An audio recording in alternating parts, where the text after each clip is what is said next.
पर जो जो लोग सरकार में बैठे हैं वो लोग कह रहे हैं कि हम हिंदू राष्ट्र बनाएंगे।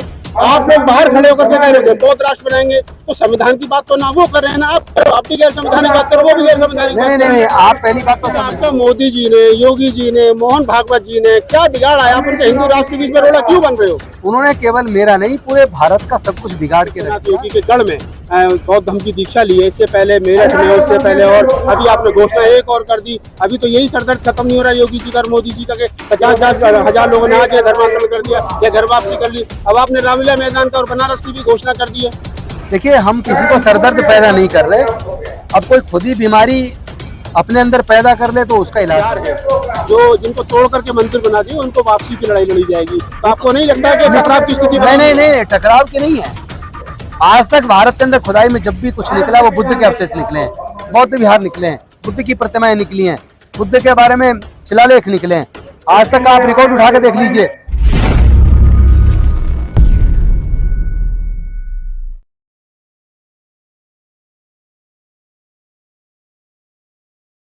जिनका भाषण अभी मंच पर हुआ था और उन्होंने जिस प्रकार से वर्तमान सरकार को घेरा, इससे लग रहा है कि आने वाले समय पे जो बहुजन समाज की एकाकी बन रही है उसमें कहीं ना कहीं बहुजन महापुरुषों का जो कहना था, जो कथन था, वो कहीं ना कहीं निकट भविष्य में साक्षात होता हुआ दिखाई दे रहा। मंत्री जी बाई रोड आए, डर नहीं लगा? बिल्डोजर बाबा का खतरा यूपी में तो बड़ा खतरा है, कैसे? डॉक्टर बाबा साहेब अम्बेडकर के सच्चे सिपाही कभी डरते नहीं है। सर, जान तो सभी को प्यारी है, तो जान उन्हें भी प्यारी है जो दूसरों की जान को खतरा पैदा करते हैं। जान तो सबको प्यारी है ना, तो उन्हें भी प्यारी है। बिल्कुल डर नहीं लग रहा। डर का तो डर नजदीक नहीं फटकता।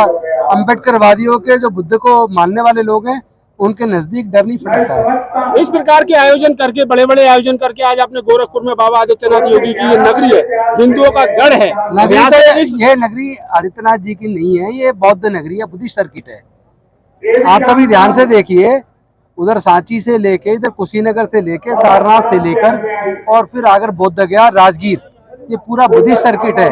और पूरा भारत नहीं, पूरा ये मध्य एशिया, ये बुद्धों की संस्कृति यहीं पे पली और पनपी है। यहीं से पूरे दुनिया को समता, स्वतंत्रता, बंधुता और न्याय का संदेश गया। और प्रज्ञा के ऊपर आधारित ज्ञान, वैज्ञानिक दृष्टिकोण, जिसको पूरी दुनिया ने स्वीकार किया और तरक्की की। तो ये सर्किट हमें बार बार याद दिलाता है कि पूरा भारत बौद्ध में था, हमारे पूर्वज बौद्ध थे, हमारी संस्कृति दुनिया की सर्वश्रेष्ठ संस्कृति है और जिसने भी उसे अपनाया उसने तरक्की की है।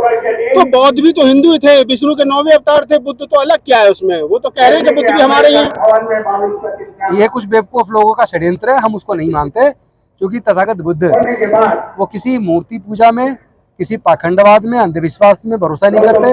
उन्होंने खुद कहा किसी बात को इसलिए मत मानो कि किसी महापुरुष ने कही है या किसी महाग्रंथ में लिखी है।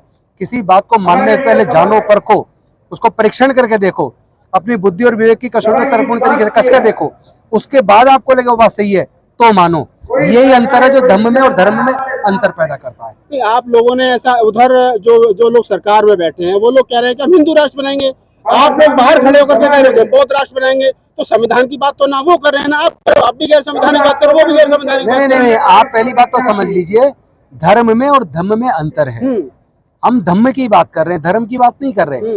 हम हिंदू, मुस्लिम, सिख, ईसाई की तरह कोई राष्ट्र बनाने की बात नहीं कर रहे। हम तो ये कह रहे हैं कि एक ऐसा भारत बने, डॉक्टर बाबा साहब अम्बेडकर के सपनों का भारत, जिसमें समता, स्वतंत्रता, बंधुता और न्याय की बात हो, जिसमें प्रज्ञा के ऊपर आधारित ज्ञान की बात हो, जिसमें अंधविश्वास, पाखंडवाद के कोई स्थान ना हो, जिसमें सबको समान दृष्टिकोण से देखा जाए, जिसमें सबके लिए समान रूप से आगे बढ़ने के अवसर हो। कोई किस धर्म जाति से जुड़ा है वो चीज बौद्ध के धम्म में नहीं है।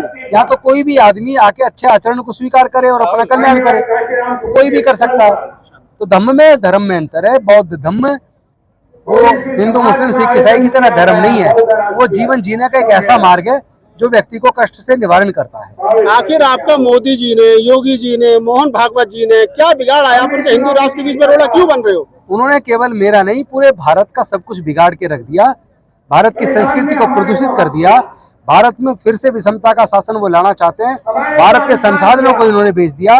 भारत देश के अंदर वो नफरत पैदा कर रहे हैं। और भारत अगर जाति धर्म के नाम पे जिस तरह वो बांट रहे हैं, अगर इस तरह बढ़ गया तो क्या भारत एकजुट रहेगा?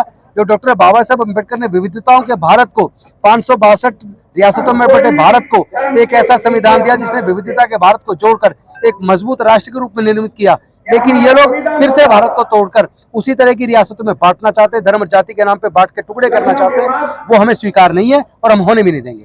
नहीं, आप नहीं होने देंगे। आज यहाँ 50,000 लोगों ने आदित्यनाथ योगी के गढ़ में बौद्ध धर्म की दीक्षा ली है। इससे पहले मेरठ में, उससे पहले, और अभी आपने घोषणा एक और कर दी। अभी तो यही सरदर्द खत्म नहीं हो रहा योगी जी का और मोदी जी का कि 50,000 लोगों ने आज धर्मांतरण कर दिया या घर वापसी कर ली। अब आपने रामलीला मैदान का और बनारस की भी घोषणा कर दी है। देखिए, हम किसी को सरदर्द पैदा नहीं कर रहे। अब कोई खुद ही बीमारी अपने अंदर पैदा कर ले तो उसका इलाज नहीं है। उनको चाहिए राग द्वेष लोभ मोह और अहंकार से मुक्त हो जाएं, तो उनका दर्द अपने आप खत्म हो जाएगा, निवारण हो जाएगा। हमें दर्द क्यों नहीं है? क्योंकि हम राग द्वेष लोभ मोह अहंकार से मुक्त हैं। हमें कोई सर्दी गर्मी बरसात सुख दुख ज्यादा प्रभावित नहीं करता है, क्योंकि हमें हमारे लक्ष्य का पता है। हम भारत से प्यार करते हैं, हम भारत के संविधान से प्यार करते हैं, हम बहुजन महापुरुषों से प्यार करते हैं, और हम बुद्ध की विचारधारा जिसने दुनिया को गौरवान्वित किया है, पूरी दुनिया में शांति मानवता का संदेश दिया, उसको फैलाने का संकल्प ले चुके हैं। इसलिए मैं उनको भी कहना चाहता हूँ, उनको भी सद्बुद्धि आ जाए और वो भी बुद्ध की शिक्षाओं को धारण कर लें, ताकि उनके मन से कष्ट दूर हो जाए। मंत्री जी, क्या मिलेगा? क्या मतलब आपकी मंत्रालय चला गया, विधायकी भी पता नहीं अगली बार रहेगी ना रहेगी, जो अभी है वर्तमान में 25 में केजरीवाल दोबारा टिकट देंगे नहीं देंगे। मंत्रालय चला गया, लोग विधायक बनने के लिए धर्मांतरण कर लेते हैं। आप मंत्री पद छोड़ दिया, विधायकी पे भी खतरा लटक रहा है। क्या फायदा आपको, व्यक्तिगत क्या फायदा है? देखिए, व्यक्तिगत फायदा ये है कि मन शांत रहता है और परिवार के अंदर शांति, जिस परिवार में शांति होती है वह खुशहाली और तरक्की होती है। मेरे परिवार में बहुत सुख शांति है और परिवार को कोई किसी चीज का मोह नहीं है, कुछ चाहिए ही नहीं सबको। सब एक ही बात कहते हैं कि बाबा साहब के रास्ते पे चल के ही कल्याण होगा। और ये जो कुर्सी थी ना, MP MLA मंत्री, ये सब बाबा साहब की दी हुई है।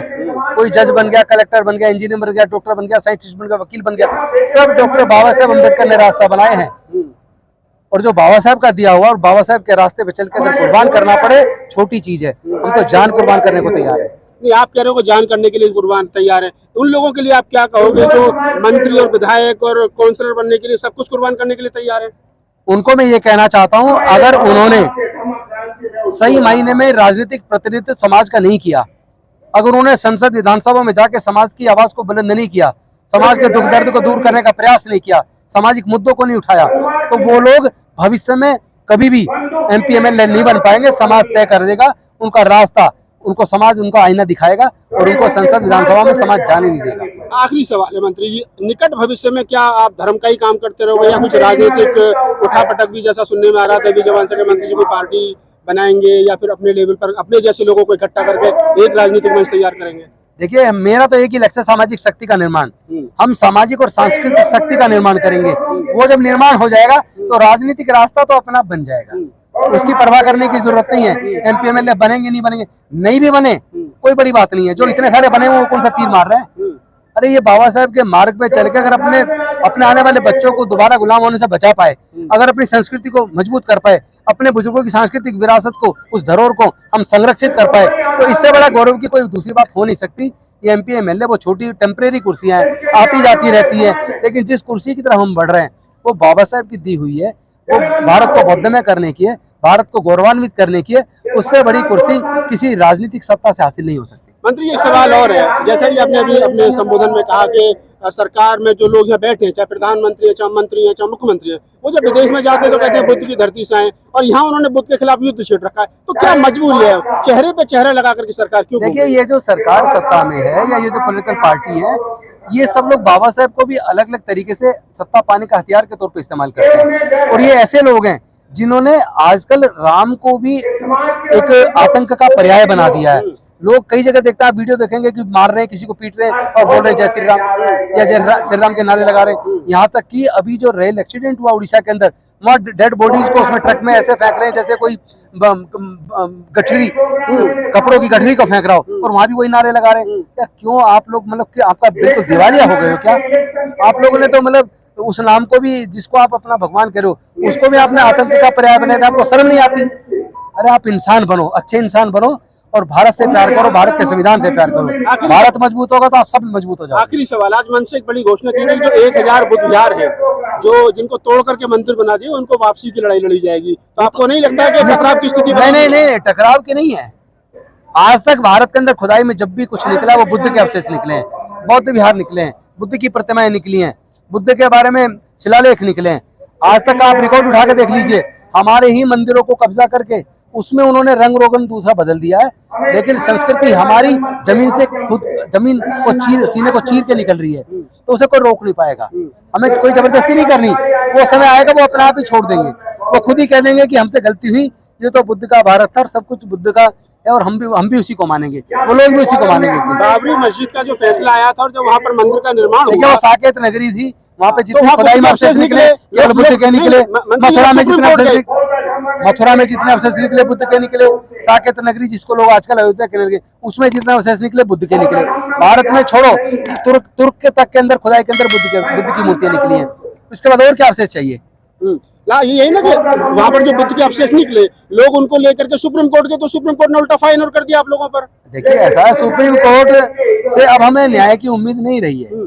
वहाँ भी ऐसा लगता है एक विचारधारा के लोग ज्यादा हो गए, कुछ जज अभी शायद बचे हैं जो न्याय के बात को, न्याय के सिद्धांत को मानते हैं। कुछ लोग जो विचारधारा को ज्यादा मानते हैं, न्याय को दरकिनार करते हैं। ऐसे लोगों को भी आने वाले समय में अपना निर्णय बदलना होगा और उनको खुद सच्चाई को स्वीकार करना होगा। चलिए, तो आप पूर्व कैबिनेट मंत्री दिल्ली सरकार में राजेंद्र पाल गौतम थे। 22 प्रतिक्रियाओं के चलते मंत्री जी की कुर्सी के मैंने कई तरह के सवाल भी किए।